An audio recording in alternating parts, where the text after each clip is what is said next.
24 चुनाव से पहले जिस तरीके से पश्चिम बंगाल में आपने एक बुकलेट लिया हुआ है, 28 दल गठबंधन जो बने इंडिया, उसमें तमाम चीज़ों की डिटेलिंग है, क्या है चीज़ें ज़रा खुलकर बताएं।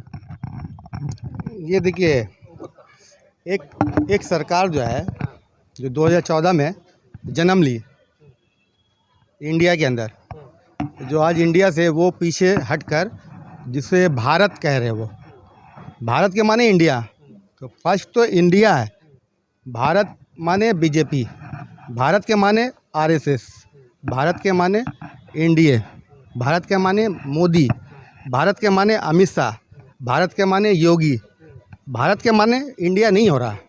इसलिए आज बीजेपी गवर्नमेंट मजबूत हुई है और इंडिया कमज़ोर हुआ है। इंडिया कैसे कमज़ोर हुआ है? इंडिया का जो मिडिल क्लास है भूखमरी से मर रहा है, बेरोज़गारी से मर रहा है। उसे मोदी को कोई फ़र्क नहीं पड़ता है। मोदी सिर्फ अपना दुकान चमका रही है। इसीलिए हमारे राहुल गांधी जी ने 2019 में एक मोहब्बत की दुकान को खोले, क्योंकि मोदी सरकार और अमित शाह और योगी वो सब नफ़रत बांट रहे, हिंदू मुस्लिम कर रहे। इसीलिए राहुल गांधी ने मोहब्बत की दुकान खोली और हम 2019 से उनकी दुकान पर मैं कुछ बना रहा था डिज़ाइन कि 19 तो बीजेपी जीत गई, पर 24 किसी हाल में भी जीतने नहीं दिया जाएगा। ये महागठबंधन के वर्करों का डिमांड है, क्योंकि पार्टी का पहले वर्कर होता है। एक पार्टी बिना वर्कर का पार्टी नहीं कहलाती है। तो मैं तमाम ऑल ओवर इंडिया जो महागठबंधन बनी हुई है आज, मैं उसके कार्यकर्ता हूँ। मैं कोई पोस्ट होल्डर नहीं हूँ, मैं एक ज़मीन पर एक कार्यकर्ता हूँ। और ये अपना पैगाम जो है पूरा ऑल ओवर इंडिया जो कार्यकर्ता है, जो हर पार्टी के, टीएमसी पार्टी की है, समाजवादी पार्टी की है, आरजेडीओ की है, कांग्रेस की है, जो भी वर्कर है, मैं वर्करों को अपना तरफ से मैसेज देना चाहता हूँ। क्योंकि वर्कर अगर मजबूती से ज़मीन पर काम करेगी तो ही बीजेपी को हराया जा सकता है। क्या है रोड मैप, क्या है आपका? रोड मैप यही है कि आप देखिए, यहाँ पर हमारा हेडलाइन जो है,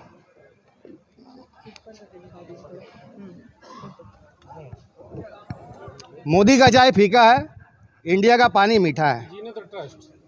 ये ट्रस्ट हमारा जो है, हम 2014 से जो है अपना एनजीओ पर काम करते करते हम अब पॉलिटिक्स में। ये अडानी अंबानी को बांध रखा है, क्या है इसका? देखिए, वहाँ पर लिखा हुआ है जियो मोदी मुर्दाबाद। तो जियो मोदी कौन है? अडानी अंबानी है। उसकी दुकान जो है चमकी है, पर मिडिल क्लास की दुकान कहाँ है बताइए? जो दुकान था वो लॉकडाउन कोरोना वायरस में तमाम की दुकान जो है लूट लिया गया, लॉकडाउन लगाकर। एक दिन अगर देश के अंदर देश बंद हो जाए एक दिन, हम समझते हैं कि 100 लाख करोड़ का नुकसान होता है। और आप बताइए कि 2 साल लॉकडाउन लगा दिया ये बीजेपी सरकार ने, ये भाजपाई, ये इंडिया, ये आरएसएस। अब मिडिल क्लास का हालत क्या हुआ आप बताइए? 2020, 2021, 2023 चल रहा है। इसीलिए मैं यहाँ से एक पैगाम देना चाह रहा हूँ कि किसी भी हाल में बीजेपी को हराना ही पड़ेगा। ये मिडिल क्लास का डिमांड है। इसलिए मिडिल क्लास आज रोड पर है, सड़कों पर है, बेरोजगारी से, लाचारी से। आप किस तरीके से हराएंगे? हमारा एक मिशन है जो यहाँ लिखा हुआ है। देखिए, एमपी जिताने का मंत्र फ्री में। क्या है मतलब इसका? एक डिज़ाइन होता है जो हमने मिडिल क्लास पर एक डिज़ाइन बनाया है, जो मैं मीडिया में डायरेक्ट शेयर नहीं कर सकता हूँ। ये बहुत अंडरग्राउंड मिशन है।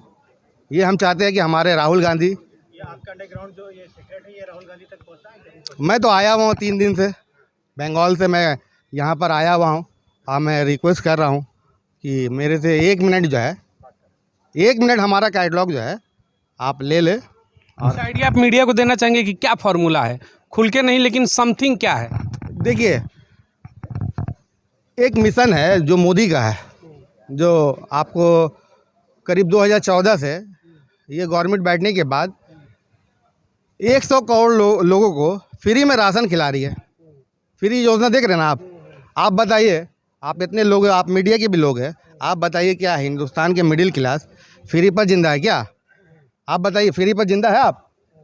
आप तो खुद रोज़गार करना चाहते हैं। पर आपको प्लेटफॉर्म चाहिए। अब अगर आपको प्लेटफॉर्म मिलेगा तो आप अपना रोज़गार खुद से कर लीजिएगा। और आप फार्मूले के बारे में कुछ नहीं बता रहे हैं, क्या है फार्मूला? मैं यही कहना चाह रहा हूँ कि फार्मूला तो अंडरग्राउंड मैसेज है ना, ये तो मैं जादुई मंत्र है, सीधे राहुल गांधी को आप बताएं। Right right. आपको लगता है कि फिर वो जो जादुई आंकड़ा होता है 272 का, वो पार कर जाएंगे जादुई मंत्र से? 277 सीट जो है मैं गारंटी के साथ कह सकता हूँ, और उसमें पैसा भी नहीं लगेगा। मज़ेदार पॉइंट ये है कि पैसा नहीं लगेगा, फ्री में, इसीलिए यहाँ लिखा हुआ। आप बंगाल से आते हैं, क्या ममता बनर्जी को आपने फार्मूला देने का प्रयास किया? नहीं, मुझे तो इंडिया लेवल पर काम करना था ना, इसलिए मैं ममता बनर्जी को नहीं दिया हूँ। जबकि ममता बनर्जी यहाँ ऑलरेडी आ चुकी थी 3 तारीख को। मैं यहाँ 3 तारीख को था, पर मैं नहीं मिला। उनसे मिलना रहेगा, मैं स्टेट पर मिल लूँगा। अब मैं चाहता हूँ कि राहुल गांधी जी के माध्यम से मैं वहाँ ममता बनर्जी से भी मिलूँ। चलिए ठीक।